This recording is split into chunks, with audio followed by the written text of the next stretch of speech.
What's the meaning of charity?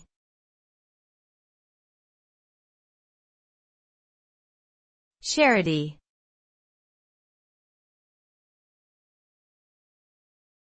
Charity.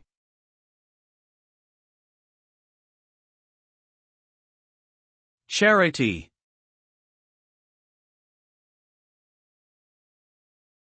Charity.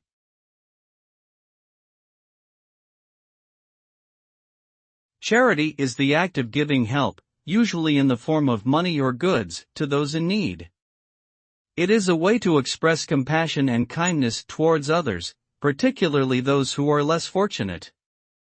The purpose of charity is to improve the lives of those who are struggling, whether it be due to poverty, illness, or other unfortunate circumstances. By providing aid and assistance, charity can help to alleviate suffering and provide hope for a better future. Ultimately, the goal of charity is to create a more just and equitable world for all.